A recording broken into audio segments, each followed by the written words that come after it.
গ্ৰহণ কৰিব মই পুনৰ এটা বিষয়বস্তু লৈ আজি সামাজিক মাধ্যমৰ যোগেদি ৰাইজৰ মাজলৈ আহিছোঁ। বিষয়টো অত্যন্ত গুৰুত্বপূৰ্ণ আৰু আজি আৰু কালি দিনটোৰ ভিতৰত এই বিষয়টো যথেষ্ট এটা চৰ্চিত বিষয়। বিষয়টো হৈছে যে আপোনাৰ কংগ্ৰেছৰ প্ৰাক্তন সভাপতি ভূপেন বৰা আচলতে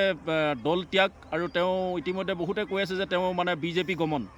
আচলতে মই ভাবোঁ যে কি এইটো এটা অত্যন্ত লজ্জাজনক ঘটনা কংগ্ৰেছৰ কাৰণে। যিহেতু কংগ্ৰেছৰ ইমান পুৰণি তেওঁলোকৰ কোনো মানে আচলতে শক্তিশালী পদক্ষেপ নাই বা তেওঁলোকৰ মাজত ঐক্যবদ্ধতা নাই আৰু তেওঁলোকৰ এটা যে বিশৃংখলীয়া দল আৰু তেওঁলোকৰ যে ইজনৰ আৰু সিজনৰ মাজত যে মিল নাই, এই কথাটো আচলতে ভূপেন বৰাৰ মানে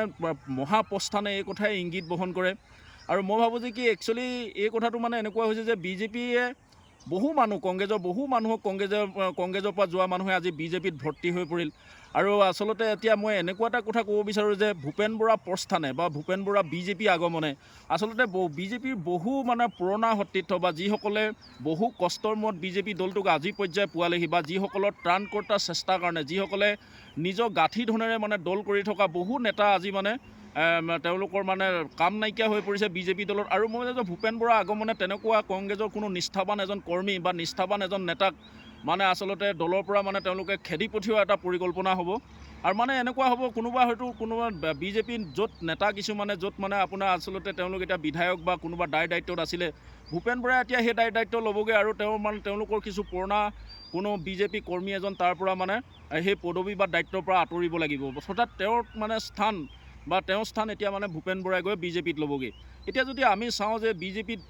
বহু নেতা কংগ্ৰেছৰ বহু নেতা এতিয়া বিজেপিলৈ আহিলে, মই ভাবোঁ যে কি এই মুহূৰ্তত যদি আমি চাওঁ বিজেপি যিখন অসম বিজেপি চৰকাৰ, এই চৰকাৰখনততো মই কেতিয়াও এখন বিজেপি চৰকাৰ বুলি মই নাভাবোৱেই আৰু ভবাৰো কোনো থল নাই। আপোনালোকে চাওকচোন যিমানবিলাক আমি এতিয়া নেতা পালি নেতা বা তেওঁলোকৰ বিধায়ক হওক বা তেওঁলোকৰ সাংসদেই হওক, গোটেইবিলাক এতিয়া দেখিছোঁ যে কংগ্ৰেছৰ পৰা যোৱা মানুহেই বিজেপিত ভৰ্তি হৈ আছে আৰু গোটেই বিজেপিটো মানে তেওঁলোকে গ্ৰাস কৰি পেলালে। এতিয়া এনেকুৱা হৈছে যে পুৰণা যিসকল কৰ্মী আছিলে, যিসকলে আচলতে দলটো বহু সময়ত কষ্ট কৰি দলটো আজিৰ পৰ্যায়ে পালেহি বা দলটো তেওঁলোকে জিকিব পৰা এটা অৱস্থা পালেহি, তাৰ পাছত কিন্তু এই দলবিলাকৰ পৰা নিষ্ঠাবান বিজেপি কৰ্মীবিলাকক যি কৌশল কৰি মানে কংগ্ৰেছী মানে আচলতে মানে তেওঁলোকে কংগ্ৰেছৰ পৰা মানে তেওঁলোক কংগ্ৰেছৰ পৰা যোৱা অৰ্থাৎ কংগ্ৰেছৰ পৰা তেওঁলোক মানে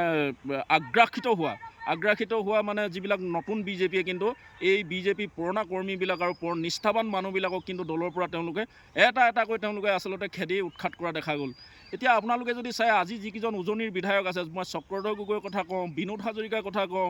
আপোনাৰ এইটো প্ৰশান্ত ফুকনৰ কথাই যদি কওঁ, আপোনালোকে যদি চাই এইটো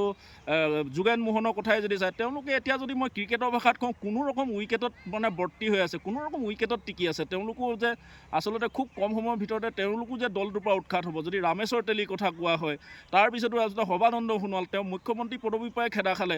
আপোনালোকে যদি বিজয়া চক্ৰৱৰ্তী তেওঁ এতিয়া আচলতে তেওঁ জীয়েকৰ কাৰণে এতিয়া হাই বাই টিকেটৰ কাৰণে হাই বাই কৰিবলগীয়া হৈছে। আপোনাৰ এইজন ভট্টাচাৰ্য তেখেতৰো আজি অৱস্থা ভাল নহয়। বিজেপিত আচলতে পুৰণা যিবিলাক মানুহে বিজেপি দলটো ধৰি ৰাখিছিলে, যিবিলাকে তেওঁলোকে কষ্ট কৰি বিজেপি দলটো এই পৰ্যায়ে পোৱালেহি, তেওঁলোকে কিন্তু এতিয়া দলত তেওঁলোকৰ মানে একদম নিষ্কমা বা তেওঁলোকৰ দলত থিতি হেৰাইছে তেওঁলোকৰ। আৰু বহু সময়ত তেওঁলোকে যেতিয়া মানে এই কংগ্ৰেছীসকলৰ যিটো আগ্ৰাসন হৈছিলে, এই আগ্ৰাসনৰ সময়ত তেওঁলোকে মানে মাত নেমাতিলে, তেওঁলোকে মাত নমতাৰ কাৰণে এতিয়া তেওঁলোকো সেই থানৰ পৰা তেওঁলোকে আচলতে আপোনাৰ নিজৰ থান হেৰুৱাবলগীয়া হৈছে। আচলতে লোকৰ পিঠাগুৰিয়ে সভা পাতিলে এনেকুৱাই অৱস্থা হয়। আৰু বহুতে এতিয়া কৈছে যে ভূপেন বৰা কিবা আমুক তামুক কিবা কিবি। আচলতে কি হয়,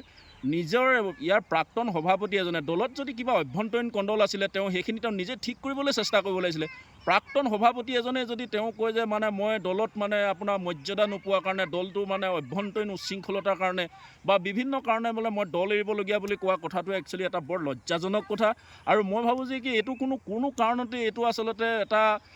আমি ভাবোঁ যে কি এটা সাধাৰণ কথা নহয়। এই কথাটো মানে আচলতে হিমন্ত বিশ্ব শৰ্মাই বহু সময়ত কৈ থাকে যে বিজেপিৰ মানে কংগ্ৰেছৰ সৰহসংখ্যক মানুহ মোৰ লগত আছে, কংগ্ৰেছত কি ঘটি থাকে মই সেইটো কথা তাত মুহূৰ্ততে গম পাওঁ, কংগ্ৰেছৰ গোটেই অভ্যন্তৰীণ কথা বতৰা মোৰ কাণলৈ আহে, এই কথাটো কৈ আছিলে। আৰু তেওঁ বহু আগতে কৈছিলে যে আপোনাৰ ভূপেন বৰাই বিজেপিত যোগদান কৰিব। গতিকে তেওঁৰ কথা এতিয়া ফলিয়ালে। তাৰপিছতো তেওঁ সুশান্ত কথা কৈছিলে, সুশান্ত গোহাঁইৰ কথা কৈছিলে, বুঢ়াগোহাঁইৰ কথা কৈছিলে যে তেওঁ বিজেপিত জইন কৰিব। প্ৰথমতে সুশান্ত বৰগোহাঁই এই কথাবোৰ অস্বীকাৰ কৰিছিলে, কিন্তু পিছত সেয়াই সত্য হ'ল। এতিয়া তেওঁ কালি মুখ্যমন্ত্ৰীয়ে সংবাদ পেল পাতি আকৌ কৈছে যে আপোনাৰ দেৱব্ৰত শইকীয়া, আপোনাৰ প্ৰদ্যুৎ বৰদলৈ হয়তো মানে আপোনাৰ অতি শীঘ্ৰে তেওঁ সময় পৰ্যন্ত নিৰ্ধাৰণ কৰিছে তেওঁলোকো ইতিমধ্যে বিজেপিত যোগদান কৰিব। গতিকে মই ভাবোঁ যে কি এই মুহূৰ্তত কংগ্ৰেছ এটা একদম মানে এটা থিতিহীন দল আৰু তেওঁলোকৰ মানে ভাবোঁ যে কি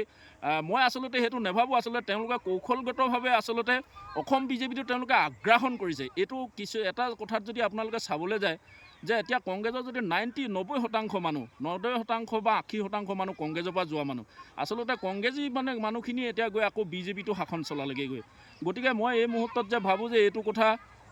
কিবা ভূপেন বৰাই আচলতে এটা তাৎক্ষণিক সিদ্ধান্তৰে দল ত্যাগ কৰিছে বুলি মই কেতিয়াও ভবা নাই আচলতে এইটো হৈছে এটা বহুদিনীয়া পূৰ্ব পৰিকল্পিত আৰু মই ভাবোঁ যে কি এইটো বস্তু আচলতে হিমন্ত বিশ্ব শৰ্মাকে ধৰি যিসকলে আচলতে কংগ্ৰেছৰ পৰা গৈ বিজেপি হৈছে এইসকলৰ এটা মানে সম্পূৰ্ণ এইটো এটা পৰিকল্পনা আৰু তেওঁলোকে এনেকুৱা হৈছে এদিন 100%ই কংগ্ৰেছখিনি মানে যিসকলে কংগ্ৰেছ চলাই আছিলে 3টা বছৰ তৰুণ গগৈ শাসনকালত বা মানে কংগ্ৰেছ চৰকাৰৰ অঙহী বঙহী আৰু তেওঁলোকৰ মানুহে গৈ পেলানি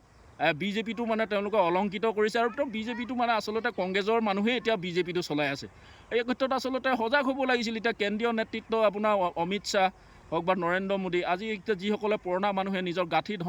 ধন খৰচ কৰি নিজৰ বিজেপি দল কৰিলে দলটো এইটো পৰ্যায়ে পোৱালে সাংগঠনিক কাম কাজ কৰিলে সেই দলবিলাক আজি দলৰ পৰা উৎখাত হোৱাৰ পাছতো কিন্তু এই মানুহবোৰৰ কোনো ধৰণৰ আচলতে প্ৰতিক্ৰিয়া নাই মানে আচলতে হিমন্ত বিশ্ব শৰ্মাই আচলতে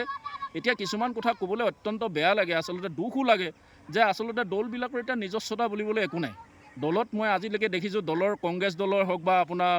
আমি যদিও ওপৰে দেখোঁ যে তেওঁলোকে এটা পৃথক বা তেওঁলোকে আপোনাৰ এটা সম্পূৰ্ণ নিজস্ব সংবিধান নিজস্ব পতাকাৰে পৰিচালিত নিজৰ মতে পৰিচালিত একোটাহঁত ৰাজনৈতিক দল কিন্তু বাস্তৱ ক্ষেত্ৰত সেয়া নহয় মই এইটো এটা স্পষ্ট কওঁ কাৰণ মানে কি এই গোটেই দল সংগঠনবিলাকৰ মূলতে হ'ল হিমন্ত বিশ্ব শৰ্মাৰ হাতোৱা আৰু গোটেই পৰিচালনাটো হিমন্ত বিশ্ব শৰ্মাই কৰি আছে গতিকে মই ভাবোঁ যে কি ভূপেন বৰাৰ বিজেপি আগমনটো বৰ এটা বিশেষ আচৰিত হ'বলগীয়া নাই আৰু বহু নেতা কংগ্ৰেছী নেতা হয়তো বিজেপিত যোগদান কৰিব তেতিয়াও আমি আচৰিত হ'বলগীয়া নাই গতিকে এই মুহূৰ্তত একদম বিৰোধীহীন অসমৰ ৰাজনৈতিক প্ৰেক্ষাপটটো এটা বিৰোধীহীন আৰু ইয়াৰ দ্বাৰা আমি এই ৰাজনৈতিক প্ৰেক্ষাপটটো বা অসমৰ যিটো সাম্প্ৰতিক এটা ৰাজনৈতিক ইলেকশ্যন আহি আছে এই ইলেকশ্যনটোৰ পৰা যে আমি কিবা এটা পাম কিবা এটা দেখিম কিবা এটা নতুনত্ব দেখিম এই কথা কিন্তু ৰাইজে আশা কৰাটো উচিত নহয় কাৰণ মই কৈছোঁৱে আপোনালোকক যে গোটেই সংগঠনবিলাকত যিকেইটা ৰাজনৈতিক সংগঠন আছে গোটেই সংগঠনকেইটাৰ মুৰব্বী এই মুহূৰ্তত ক'বলৈ গ'লে হিমন্ত বিশ্ব শৰ্মাৰ কথামতে পৰিচালিত হয় হিমন্ত বিশ্ব শৰ্মাই কাক ক'লে নিব কি কৰিব লাগিব চব হিমন্ত বিশ্ব শৰ্মাৰ মতে চলে আৰু এই কথাটো মই কওঁ যে এতিয়া আমি যি চাইছোঁ ৰাজনৈতিক প্ৰেক্ষাপটখন বহুত হৈছে আমাৰ চাৰিওফালে কিন্তু আপোনালোকে দেখিব যে এখন ক্ৰিকেট খেলৰ লেখীয়া এখন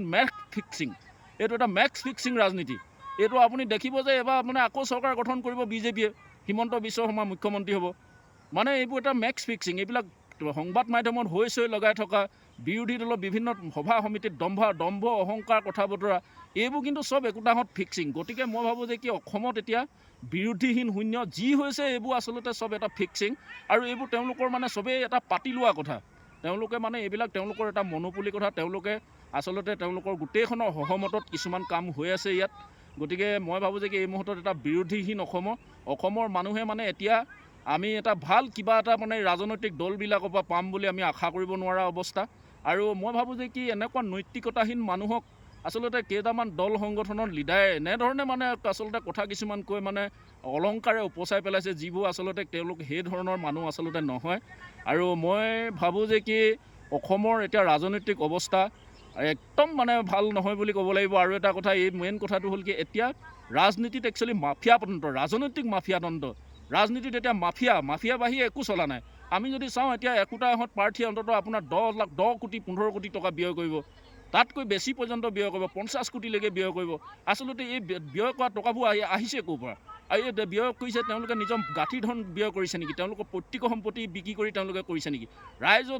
ধনেৰে তেওঁলোকে গোটেই ৰাজনৈতিক ব্যৱস্থাটো এনেকুৱা এটা পৰ্যায়লৈ গ'লগৈ এতিয়া হট আৰু নিকা বা পইচা নাইকিয়া মানুহে ৰাজনীতি কৰিব নোৱাৰে এনেকুৱা এটা পৰ্যায়লৈ গ'ল যে ৰাজনীতিটো সম্পূৰ্ণ টকা সৰ্বোচ্চতালৈ গুচি গ'ল আৰু মই আটাইতকৈ চাওঁ যে অসমত যে এই মুহূৰ্তত খুব দুখেৰে কৈছোঁ যে বিৰোধী এতিয়া কোনো কাম নাই আচলতে যি হৈ আছে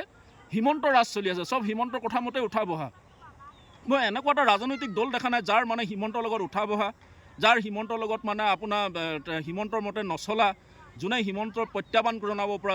একদম সঁচা অৰ্থত সত্য অৰ্থত তেনেকুৱা মই দল দেখা নাই গতিকে মই খুব দুখেৰে এই কথা ক'লোঁ অসমৰ ৰাইজে কোনো এটা ৰাজনৈতিক ভাল প্লেটফৰ্ম এখন আমি এই মুহূৰ্তত দেখিবলৈ পাম বুলি আশা নকৰোঁ আৰু মই ইয়াকে ক'লোঁ কিবা ভুল হৈছে যদি ৰাইজে মোক ক্ষমা কৰিব জয় আই অসম।